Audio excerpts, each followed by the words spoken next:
सभी भक्तजनों को जय श्री कृष्ण। श्री सुखदेव जी कहते हैं, परीक्षित, उस समय आकाशवाणी ने कहा, यदि धर्म पूर्वक कहा जाए तो बलराम जी ने यह दांव जीता है। रुक्मी का यह कहना सरासर झूठ है कि उसने जीता है। एक तो रुक्मी के सिर पर मौत सवार थी और दूसरे उसके साथी दुष्ट राजाओं ने भी उसे उबाड़ रखा था। इससे उसने आकाशवाणी पर कोई ध्यान नहीं दिया और बलराम जी की हंसी उड़ाते हुए कहा, बलराम जी, आखिरकार आप लोग वन वन भटकने वाले ही तो ठहरे। आप पासा खेलना क्या जाने, पासों और बाणों से तो केवल राजा लोग ही खेला करते हैं। आप जैसे नहीं। रुक्मी के इस प्रकार आक्षेप और राजाओं के उपहास करने पर बलराम जी क्रोध से आग बबला हो उठे। उन्होंने एक मुजगर उठाया और उस मांगलिक सभा में ही रुक्मी को मार डाला। पहले कलिंग नरेश दांत दिखा दिखा कर हंसता था, अब रंग में भंग देखकर वहां से भागा,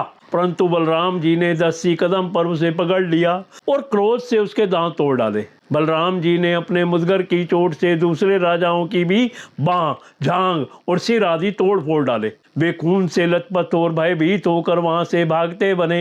परीक्षित, भगवान श्री कृष्ण ने यह सोचकर कि बलराम जी का समर्थन करने से रुक्मिणी जी अप्रसन्न होंगी और रुक्मी के वध का बुरा बतलाने से बलराम जी रुष्ट होंगे, अपने साले रुक्मी की मृत्यु पर भला बुरा कुछ भी ना कहा। इसके बाद अनुरुद्ध जी का विवाह और शत्रु का वध दोनों प्रयोजन सिद्ध हो जाने पर भगवान के आश्रित बलराम जी आदि यदुवंशी नवविवाहिता दुल्हन रोचना के साथ अनुरुद्ध जी को श्रेष्ठ रथ पर चढ़ाकर भोजकट नगर से द्वारकापुरी को चले आए। राजा परीक्षित ने पूछा, महायोग संपन्न मुनीश्वर, मैंने सुना है कि यदुवंश शिरोमणि अनुरुद्ध जी ने बाणासुर की पुत्री उषा से विवाह किया था और इस प्रसंग में भगवान श्री कृष्ण और शंकर जी का बहुत बड़ा घमासान युद्ध हुआ था। आप कृपा करके यह वृत्तांत विस्तार से सुनाइए। श्री सुखदेव जी ने कहा, परीक्षित,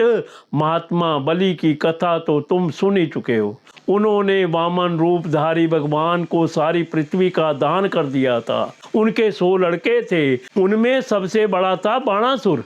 दैत्यराज बलि का औरस पुत्र बाणासुर भगवान शिव की भक्ति में सदा रत रहता था। समाज में उसका बड़ा आदर था। उसकी उदारता और बुद्धिमत्ता प्रशंसनीय थी। उसकी प्रतिज्ञा अटल होती थी और सचमुच वह बात का धनी था।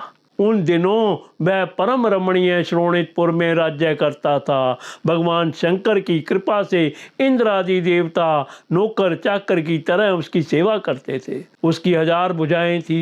एक दिन जब भगवान शंकर तांडव नृत्य कर रहे थे, तब उसने अपने 1000 हाथों से अनेकों प्रकार के बाजे बजाकर उन्हें प्रसन्न कर लिया। सचमुच भगवान शंकर बड़े ही भक्तवत्सल और शरणागत रक्षक हैं। समस्त भूतों के एकमात्र स्वामी प्रभु ने बाणासुर से कहा, तुम्हारी जो इच्छा हो मुझसे मांग लो। बाणासुर ने कहा, भगवान, आप मेरे नगर की रक्षा करते हुए यहीं रहा करो।